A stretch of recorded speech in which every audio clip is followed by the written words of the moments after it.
saraakiil ka tirsan ciidamada dowladda oo ku sugnaa magaalada Baydhabo ayaa waxay u goosteen ciidamadii daacad ah madaxweyne Cabdicasiis Xasan Maxamed Laftagareen oo dhaqdhaqaaqyo ka wada duleedka magaalada Baydhabo. waxaan kula wadaagi doonaa xogo faahfaahsan oo halkaasi laga helaya iyo aadan madoob oo xilka si rasmi ah la wareegay oo halkaasi dhaqdhaqaaqyo kala duwan ka wada. waxa uu sheegay in ciidamada ka soo horjeeda maamulka Koonfur Galbeed Soomaaliya uu si weyn ula dagaalami doono.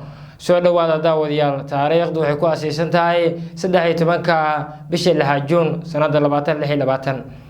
haddii aynu ku bilaabno ciidamadii daacad ah Cabdicasiis Xasan Maxamed Laftagareen oo ku sugnaa duleedka magaalada Baydhabo ayaa waxay helayaan gurmadyo kala duwan iyadoo markaan ay ku beereen ciidamo ka goostay magaalada Baydhabo ee caasimadda ku meel gaar ku ah maamulka Koonfur Galbeed Soomaaliya.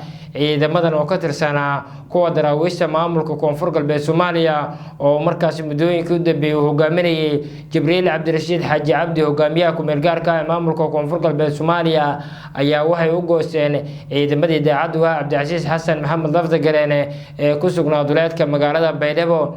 dhaqdhaqaaqyadii ugu dambeeyay ayay wadaan ciidamada daacad ah Cabdicasiis Xasan Maxamed Laftagareen waxa ay doonayaan inay dib ula wareegaan magaalada Baydhabo ee caasimadda ku meel gaarka ah maamulka Koonfur Galbeed Soomaaliya. waxayna markaasi ay wadaan ama markaasi gurmadyo kala duwan ay ka helayaan duleedka magaalada Baydhabo. dhawaan ayay ahayd markii dowladda Soomaaliya ay markaasi dhalinyaro lagu toonsan yahay inay xiriir la leeyihiin dowladda oo markaasi Koonfur Galbeed, gaar ahaan madaxweynihii hore ee maamulkaasi Cabdicasiis Xasan Maxamed Laftagareen ee xabsiga u taxaabtay, taasi oo lagu xiray gudaha magaalada Baydhabo saacadii markii dambe loo qaaday magaalada caasimadda Soomaaliya ee Muqdisho. dhaqdhaqaaqyo kala duwan ayaa ka soconaya duleedka magaalada Baydhabo. ciidamadii daacad ah madaxweyne Cabdicasiis Laftagareen waxay wadaan rafashadii ugu dambeysay markaan ku doonayaan inay ku qabtaan magaalada Baydhabo ee caasimadda ku meel gaar ku ah maamulka Koonfur Galbeed Soomaaliya. dhinaca kale, ciidamo ka goostay magaalada Baydhabo ayaa waxay gaareen duleedka magaaladaasi waxayna ku beereen ciidamadii daacad ah madaxweyne Cabdicasiis Xasan Maxamed Laftagareen oo xilligan ku sugan duleedka magaalada Baydhabo ee caasimadda ku meel gaar ku ah maamulka Koonfur Galbeed Soomaaliya.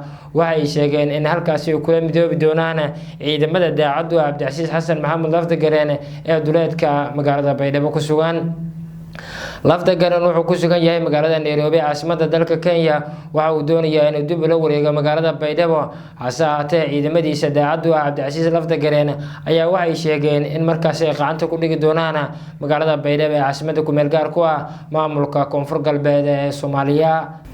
ciidamada daacad ah Cabdicasiis Xasan Maxamed Laftagareen xilligan waxay ku sugan yihiin duleedka magaalada Baydhabo, halkaasi dhaqdhaqaaqyo kala duwan ay ka wadaan. waxay doonayaan inay la wareegaan magaalada Baydhabo ee xarunta ku meel gaar ku ah maamulka Koonfur Galbeed Soomaaliya. doorasho ka dhacday isbuucii soo dhaafnay magaalada Baydhabo waxaa ku guuleystay gudoomiyaha golaha shacabka Sheekh Aadan Nuur Aadan Madoobe oo markaasi si weyn ula loolamiyay Shariif Sakeen iyo markaasi Maxamed Jawaari oo markaasi goobta waxa isaga baxay Shariif Sheekh Xasan, madaxweynihii hore ee maamulka Koonfur Galbeed Soomaaliya, markii uu sheegay in doorashadan ay tahay mid hal dhinac u janjeerta. wixii intaa ka dambeeyay Aadan Madoobe ayaa loo dhaariyay xilka maamulka Koonfur Galbeed Soomaaliya. waxa uu doonayaa inuu halkaas ka bilaabo dhaqdhaqaaqyo kala duwan oo markaasi kaga soo horjeedo ciidamadii daacad ah Cabdicasiis Xasan Maxamed Laftagareen ee xilligan ku sugan duleedka magaalada Baydhabo ee caasimadda maamulka Koonfur Galbeed Soomaaliya.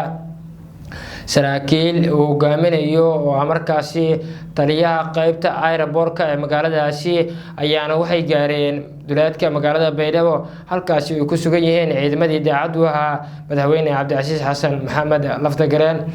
magaalada Nairobi ayuu ku sugan yahay. afhayeenkii maamulkaasi ugaas Xasan Cabdi Maxamed ayaana ciidamo kala duwan hogaaminaya oo ku sugan duleedka magaalada Baydhabo. waxa ay doonayaan inay dib ula wareegaan magaaladaasi, hase ahaatee dowladda federaalka Soomaaliya iyo markaasi ciidamadii badbaadada maamulka Koonfur Galbeed iyo kuwa daraawiishta dowlad goboleedka Koonfur Galbeed ayaa ku sugan magaalada Baydhabo, waxayna doonayaan inay si weyn uga hortagaan ciidamadan markaasi ka soo horjeeda dowladda federaalka Soomaaliya ee markaasi ku sugan duleedka magaalada Baydhabo uu hogaaminayo Cabdicasiis Xasan Maxamed Laftagareen. dowladdu waxay soo xirtay cutubkii maamulka Koonfur Galbeed ee markaasi hoggaan la'aantu ay ka jirtay, waxaana Sheekh Aadan Nuur Aadan Madoobe loo doortay inuu noqdo hogaamiyaha maamulka Koonfur Galbeed Soomaaliya. koonfur galbeedna madaxweyne rasmi ayay yeelatay. Aadan Madoobe ayaa noqday waxa uuna markaasi uu doonayaa inuu ka dhaqan geliyo magaaladaasi awaamiir kala duwan oo markaasi la saarayo ciidamada daacad u ah Laftagareen iyo kuwa maamulka koonfur galbeed Soomaaliya ee markaasi ku sugan gudaha magaalada Baydhabo. Laftagareen sanadii 2019 xilligii farmaajo ayaa la doortay. Dhiig badan ayaa ku daatay markii halkaasi la geynayay Cabdicasiis Xasan Maxamed Laftagareen, madaxweynihii hore ee maamulka koonfur galbeed Soomaaliya.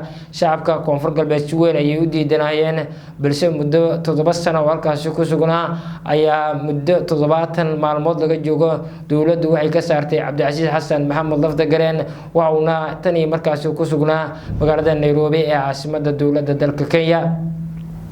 halkaasi ayuu Laftagareen dhaqdhaqaaqyo kala duwan oo ka waday. waxa uu doonayay inuu dib ula wareego magaalada Baydhabo ee caasimadda ku meel gaarka u ah maamulka koonfur galbeed Soomaaliya. xiisada maamulka koonfur galbeed ayaa dib u soo cusboonaanaysa. ciidamadii daacad u ahaa Laftagareen guluf codaadeed ayay ka wadaan duleedka magaalada Baydhabo. sidoo kale ciidamo ka goostay hoteelka Ahraad oo markaasi garoonka diyaaradaha oo taliye lagu magacaabo Yunis uu hogaaminayo ayaa gaaray. ciidamada daacad u ah Cabdicasiis Xasan Maxamed Laftagareen dhaqdhaqaaqyo kala duwan ayay wadaan. waxay doonayaan inay dib ula wareegaan magaalada Baydhabo halkaasi oo dhowr mar ku dagaalameen. dagaalkii ugu dambeeyay Laftagareen ciidamadiisa jab xooggan ayaa lagu gaarsiiyay waxaana lagala wareegay gaadiid dagaal, balse dib ayuu uga laabtay magaaladaasi. waxa uuna markaasi ciidamadiisa ku amray inay aag difaac ka sameystaan duleedka magaalada Baydhabo. Aadan Madoobe xilka loo dhaariyay waxa uuna markaasi uu hadda ku dhaqaaqi doonaa sidii ciidamadii daacad u ah Cabdicasiis Xasan Maxamed Laftagareen uga saari lahaa magaalada Baydhabo ee caasimadda ku meel gaarka u ah duleedkeeda ee ku sugan. halkaasina waxaa la sheegay inuu ciidamo fara badan uu isugu geeyay waa markaasi Aadan Madoobe gudoomiyaha golaha shacabka baarlamaanka Soomaaliya ahna madaxweynaha maamulka koonfur galbeed Soomaaliya. dhinaca kale Sheekh Aadan Nuur wuxuu baneeyay booskii gudoomiyaha golaha shacabka loolan weyn ayaana xilligan ka soo cusboonaanaya. Shariif markaasi Maxamed Mursal ayaana markaasi ugu cadadaya leeyahay iyo waa markaasi mas'uuliyiin ka socota dhanka maamulka koonfur galbeed Soomaaliya sidii ay u heli lahaayeen kursiga golaha shacabka uu baneeyay gudoomiyaha golaha shacabka baarlamaanka Jamhuuriyadda Federaalka Soomaaliya. dastuurka ay xildhibaanada dowladda ansixiyeen ee federaalka waxa uu dhigayaa in qofku uuna laba xil isku hay karin haddii wasiir iyo xildhibaan uu isku hay karin haba ahaatee kuma sii jirtaba madaxweyne iyo waa markaasi maamul goboleed iyo sidoo kale waa markaasi gudoomiyaha golaha shacabka baarlamaanka federaalka Soomaaliya. balse Aadan Madoobe hadda si rasmi ah ayuu xilka ula wareegay. ciidamo fara badan ayaa ka goostay gudaha magaalada Baydhabo. waxay gaareen ciidamadii daacad u ah Cabdicasiis Laftagareen waxayna doonayaan in markaasi ay kula biiraan dagaalka ka dhan ah ciidamada dowladda Soomaaliya. Laftagareen guluf codaadeed iyo weli ka wada duleedka magaalada Baydhabo waxa uu doonayaa inuu dib ula wareego magaalada Baydhabo ee caasimadda ku meel gaarka ah maamulka koonfur galbeed Soomaaliya oo si awood ah looga saaray. inta badan waraysiyo kala duwan oo bixiyay waxa uu ku sheegay in markaasi si xeelad uga baxay magaaladaasi laguna amray inuu markaasi iskaga baxo magaalada Baydhabo ee caasimadda ku meel gaarka ah maamulka koonfur galbeed Soomaaliya. haddaba waxyaabaha ka soo kordha xiisada maamulka koonfur galbeed iyo ciidamada daacad u ah Cabdicasiis Laftagareen oo ku sugan duleedka magaalada Baydhabo oo markaan gurmudyo kala duwan ay gaareen iyo Aadan Madoobe oo xilka la wareegay oo markaan difaac adag galay. halkan ayaad markaasi ka daawan doontaan. aad baad u mahadsantihiin.